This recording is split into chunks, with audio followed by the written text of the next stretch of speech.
This week in the Shore League recap, we go over first round busts and breakouts. Also, we talk about the Dylan and Drew Brees fiasco. And of course, the weekly recap coming up next.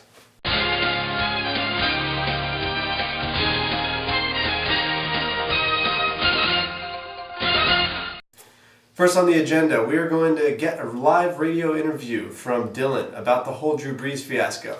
Now, to bring you up to speed, there's some discrepancy over whether or not Big Bob, former only owner of the Big Dawgs, was going to take Drew Brees in the first round. According to Big Bob, he had no idea that Drew Brees was even still available.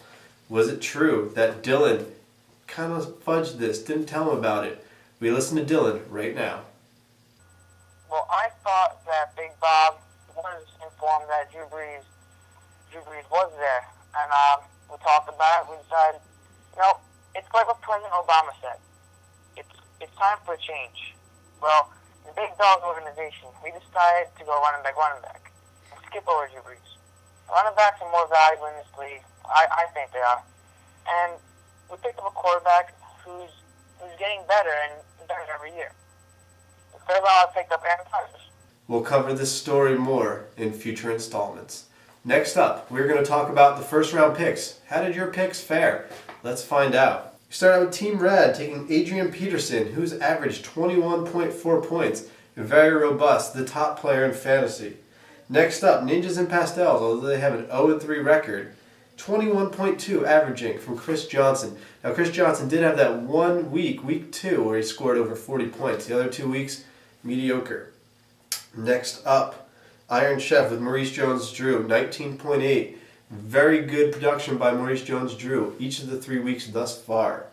Next up, G-Unit with Tom Brady, 17.9, making Tom Brady the 14th ranked quarterback. Not exactly first pick material. Next up, we have Chubity Bop with Andre Johnson, 13 points on average. Again, like Chris Johnson, a big week 2, scoring a lot of points. Besides that, been mediocre, but 13 points averaging for a receiver, pretty good. Next up, Machiavelli with Michael Turner, 11 points. Not exactly what you're looking for with a third overall pick. Next, Mini Pig Cupcakes taking Tomlinson, 10.6. Not great, but especially not great when you only get 1 week out of him. Tomlinson's been riding the pine for the past 2 weeks. Zack Attack with Larry Fitzgerald, 10 points. Again, for your first pick, you want more points than that. But not bad for a wide receiver. Speaking of, Matt Billius takes Randy Moss, 9.4. Again, reasonable, nothing spectacular. Ugly Coyotes with Matt Forte, 7.4 points.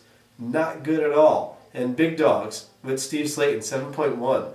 These 2 running backs could be considered busts in the first couple weeks. But they did face tough defenses. Maybe things will get better down the road.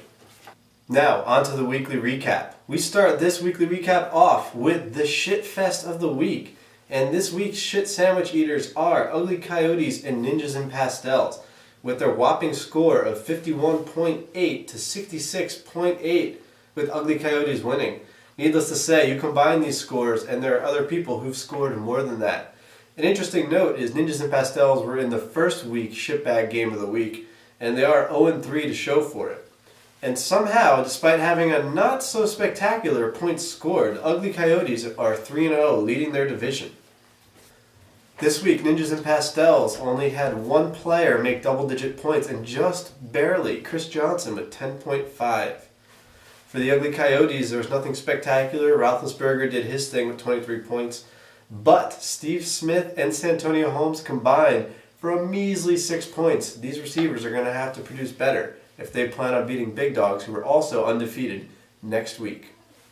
Next up, we have IRA versus Team Rad. Team Rad winning 81.2 to 59.9.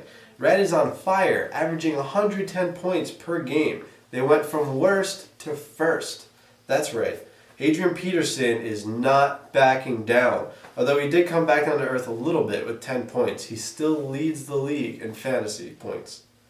Kotchery also had a nice game at 17 points. And IRA had some injury problems with Frank Gore only doing 1 carry before being carted off.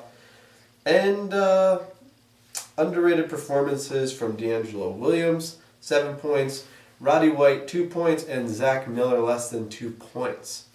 Next up was a good old-fashioned divisional romping with Iron Chef beating Machiavelli 120.4 to 80.5. Now last game I was talking about how Rad went from worst to first. Team Machiavelli went from first to worst with an 0-3 record after last year going 15-1. Maurice Jones-Drew 33 points and Reggie Wade 19 points helped Iron Chef beat this divisional rival. Now, Machiavelli also had 33 points out of Peyton Manning, but underperformances from Michael Bush, 4 points, the Patriots defense, 2 points, and T.O., 0 points. Not too good. They're going to need to turn it around. Next up, Big Dawgs, 103.7, solid performance against Chubity Bop, 70.7. Schaub rebounded this game, and actually Schaub rebounded nicely the past 2 weeks after a first week clunker, this time with 27 points for Chubity Bop, but it wasn't enough to overtake the Big Dawgs with 31 points from Aaron Rodgers, 15 points and finally a touchdown from BJ, Brandon Jacobs, and 13 points from Dallas Clark, who is on fire. Next up, Zack Attack versus Mini Pink Cupcakes. Zack Attack unfortunately also falls to 0-3. With nothing too spectacular happening this game, Mini Pink Cupcakes with a smart move, a shark move, putting LaShawn McCoy in Brian Westbrook's absence, 15 points, and Santana Moss, crazy 24 points. Nice job, Mini Pink. And finally, we have G-Unit, just barely winning by 0.2 of a point, 87.3 to 87.1 over the Bilious brothers. This is a very close matchup, as you can see. Julius Jones recently traded for 20 points. Donald Driver, 17 points for G-Unit. Bilious brothers had double-digit scores from everyone on the team except Tony Gonzalez, who just had a couple points. So all-around solid performance from the Bilious brothers, but Tony Gonzalez, one more catch, probably could have won this game. Well, that's it. Make sure to tune in next time for the Shore League Weekly Recap. I'm Bobby, sports journalist. So long.